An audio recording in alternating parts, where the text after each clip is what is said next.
Hello, everyone. Welcome back to Everyday Reading Lab, the podcast where we practice English through fun, everyday stories. I am your host, Mark. And I am Sarah. We are so happy to have you listening today. Whether you are driving to work, cooking dinner, or just relaxing at home, thank you for joining us on Everyday Reading Lab. Today, we have a very exciting and very funny topic. We are talking about modern dating apps, and all the crazy things that happen when you try to find love on the internet. Oh yes, dating apps like Tinder, Bumble, and Hinge are everywhere right now. Almost all single people have used them at least once. But let me tell you, dating today is not always easy. It can be a little crazy, very funny, and sometimes it is a complete disaster.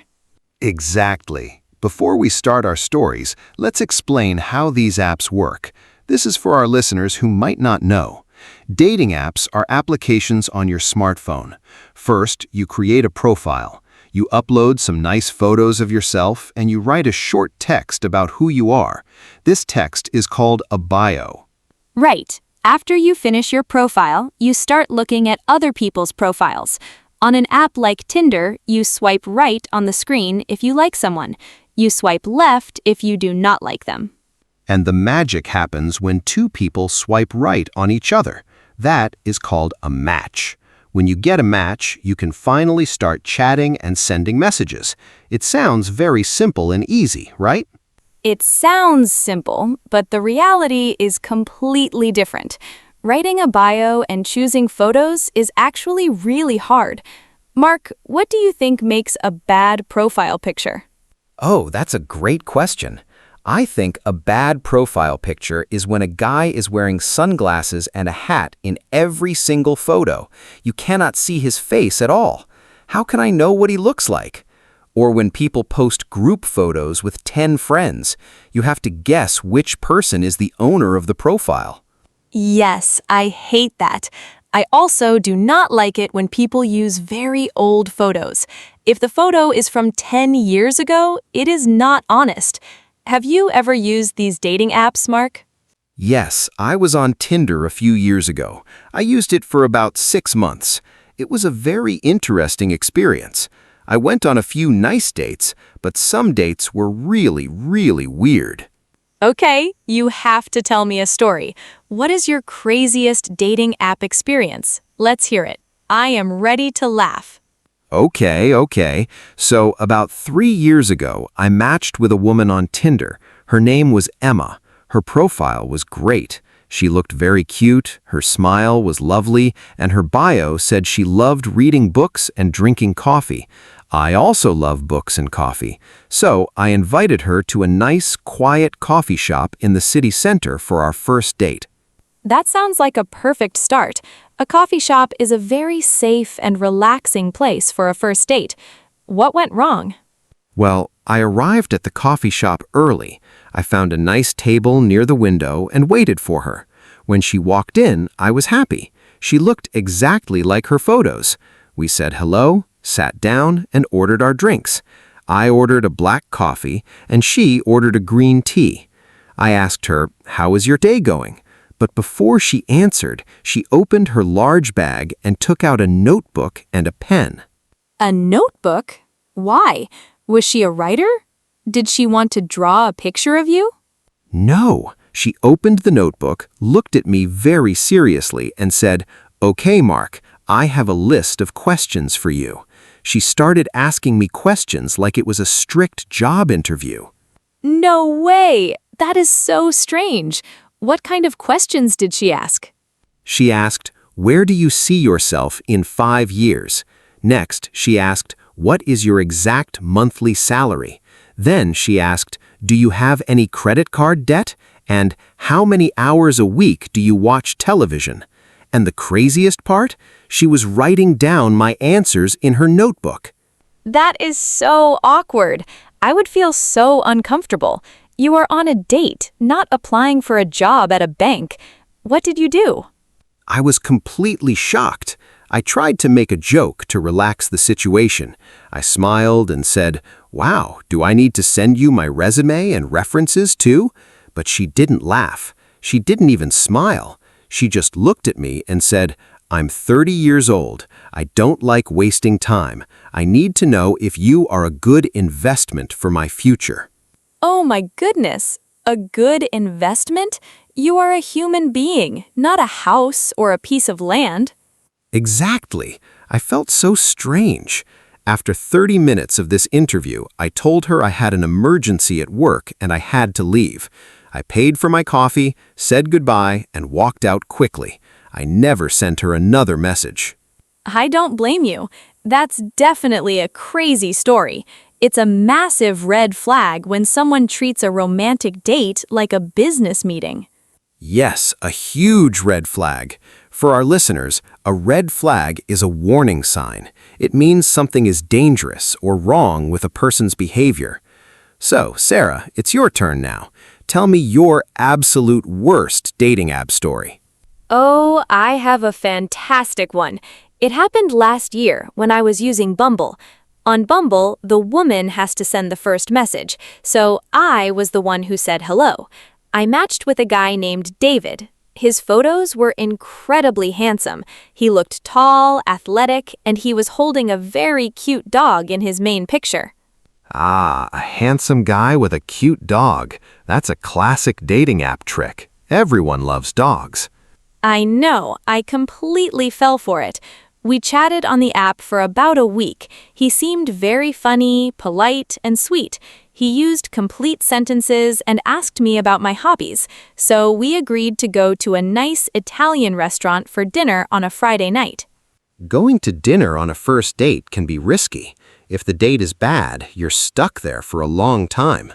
You are so right, but I was excited. I got dressed up, put on some nice makeup, and took a taxi to the restaurant. I arrived and sat at our table. I waited for about 10 minutes. Then a man walked up to my table and said, "Hi, Sarah?" Was it David? Well, yes and no. It was David, but he looked completely different. In his profile photos, he looked about 28 years old, very fit, and he had thick brown hair. The man standing in front of me was probably 45 years old. He was completely bald, and he looked absolutely nothing like the pictures. Oh no, he lied to you. You were catfished. Yes, I was totally catfished. For the listeners, catfishing is when a person uses fake photos or photos that are 10 years old to pretend to be someone else on the internet. I was so shocked. I just stared at him.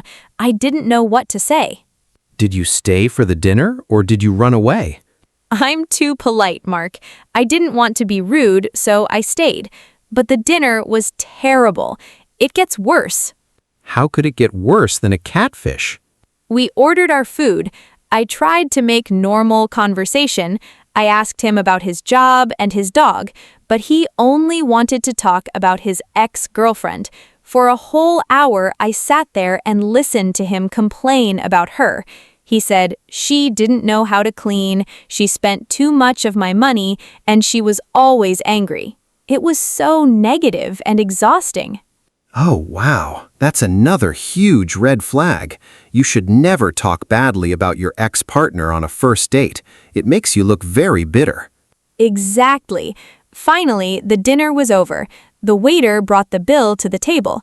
I reached into my bag for my wallet to pay my half of the dinner. I always like to split the bill on a first date. I think it's fair. But before I could take out my credit card, David patted his pockets, looked around, looked shocked, and said, "Oh no, I'm so sorry, Sarah. I forgot my wallet at home." Let me guess, you had to pay for the whole expensive Italian dinner. Yes, I paid for my pasta, his pizza, and his drinks. I was so angry inside, but I kept a smile on my face. After we walked out of the restaurant, he turned to me and said, "This was a great night, Sarah. I really like you. Let's do it again next weekend." What did you say? I just said, "Sure, maybe." I got in a taxi, went home, and immediately blocked his number on my phone and the app. You ghosted him. Yes, I absolutely did. Ghosting is when you suddenly stop talking to someone, you don't reply to their messages, and you disappear like a ghost. Usually, it's a rude thing to do. You should tell people if you don't like them. But in this situation, I think ghosting was the only option. I agree with you 100%. If a guy uses fake photos, talks about his ex all night, and makes you pay for everything, he deserves to be ghosted. You did the right thing. Thank you. Dating apps can be so tiring. Sometimes I wish we could go back to the old days, before smartphones, meeting someone naturally in a bookstore, or dropping your books in a cafe and a handsome man helps you pick them up. That is true. Meeting in real life is very romantic. We call that a meet cute in English. But dating apps are not all bad. We hear a lot of bad stories, but there are good ones too. I have a good friend named Tom. He met his wife on Tinder 4 years ago. They just got married last month, they bought a house, and they are incredibly happy together. That is so sweet. It is true. We cannot only focus on the negative. There are green flags on dating apps too. Exactly. A green flag is the opposite of a red flag. It is a good sign. It shows that the person is kind, healthy, and respectful. Yes, a green flag is when your date listens to you carefully when you speak, or when they ask you nice questions about your family and your hobbies, or when they respect your time and do not push you to do things you do not want to do. Finding love online is definitely a wild adventure. It takes a lot of time, a lot of patience, and a lot of swiping. You just have to be careful, trust your instincts, and most importantly, keep your sense of humor. If you don't laugh at the bad dates, you will cry. That is the best advice, Mark. Have fun with it, and do not take it too seriously until you find the right person. Well, I think that is all the time we have for our stories today. But before we finish the episode, let's review some of the useful vocabulary and grammar we use today. This will help our listeners remember the words and use them in their own conversations. Great idea. Let's do a quick review of today's modern dating vocabulary. First is swipe right or swipe left. This is how you choose people on dating apps. You swipe right if you like them and left if you don't. And if you both swipe right, you get a match. That means you can finally start chatting. But be careful of a red flag, a warning sign that someone might be a bad partner. Instead, look for a green flag, which is a positive sign that they are kind and safe. Definitely. Also, watch out for catfishing. That's when someone tricks you by using fake or very old photos online. If the date goes well, you might split the bill, meaning you both pay half the cost of the meal. But if it goes badly, someone might end up ghosting you. That means they suddenly ignore all your messages and disappear without explaining why. Exactly. Now, let's quickly check the grammar structures we use today. First, we use the present perfect, have you ever, to ask about life experiences up to now. For example, have you ever used dating apps? Second, we used used to, subject plus used to plus verb, for past habits that are no longer true, like I used to use Bumble. Finally, we used look like to describe someone's physical appearance. For example, she looked exactly like her photos. And that brings us to the end of today's episode. We hope you enjoyed these funny stories and learned some great new English phrases. If you have your own crazy dating app story, please write it in the comments below. We love reading your stories. Also, please remember to like, share, and subscribe to the Everyday Reading Lab YouTube channel so you never miss an English lesson. Keep practicing your English, keep listening, and be very careful who you swipe right on. Have a great week, everyone. See you next time. Goodbye, everyone.